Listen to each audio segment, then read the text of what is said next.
According to Slash, Paul Stanley wanted to produce the first Guns N' Roses album. According to Paul Stanley, he received the offer to collaborate with a new band. But how did that story begin? And especially, why did it end so badly? In 1986, Guns N' Roses had released their first EP and were about to enter the studio to record what would be their first full album. Geffen Records, the label of Guns, suggested Paul Stanley of Kiss to produce the recordings. Slash in his book mentions that not everyone in the band was exactly thrilled with that idea. In fact, the only one who really wanted it was Steven Adler. Hi, this is Steven Adler. The drummer, who was a fan of Kiss, insisted to at least meet with Stanley. Slash says, Izzy, Duff, and I couldn't have cared less. We had no idea what Paul Stanley could bring to the equation. Steven, of course, was beside himself, so we figured we'd let Steven have his jollies and agreed to the meeting. For his part, Paul Stanley mentions in his book, Face the Music, that he listened to the Guns N' Roses demos and they seemed okay, but he wasn't really impressed until he saw them play live. He writes about their performance, I immediately realized I was witnessing true greatness. Stanley went to the apartment where the members of Guns lived at the time. Slash acknowledges that by this time, the substance abuse inside the band had escalated. He said, Izzy and I were doing all that we could to keep from nodding out. Slash remembers that Paul's first proposal was to rewrite Welcome to the Jungle, because in the opinion of Stanley, the song had real potential, but it lacked an impactful structure and needed a more memorable chorus. This is Paul Stanley's version of that meeting. Izzy was unconscious, with drool coming out of the side of his mouth.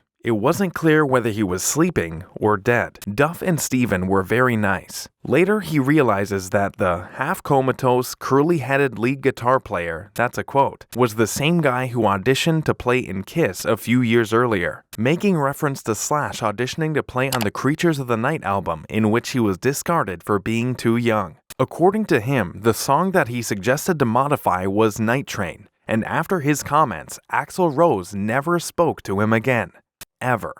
He also mentions that he taught Slash the Keith Richards 5-string open G tuning and later told him that he had contacts that could help him find an endorsement with guitar brands and other instrument companies. I figured a young guy like him could use some help getting some free guitars and equipment to record with, he said. Paul Stanley attended the next Guns performance, an invite-only show that the label put together for them, and Slash actually accused Stanley of bullying the sound engineer into letting him run the soundboard and control the mix. After the performance, when the band members found out about the quote-unquote contribution to the live sound, they asked the manager to completely rule out Stanley from the project. The problem was that members of Guns, especially Slash, started bringing up Paul Stanley in interviews. They mentioned that Paul Stanley was trying to tweak the songs and the bullied sound engineer story. Paul mentions, he made fun of my clothes and all sorts of things designed to give himself some sort of rock credibility at my expense. This was years before his top hat, sunglasses, and dangling cigarette became a cartoon costume that he would continue to milk with the best of us for decades. But that would not be the end of the story.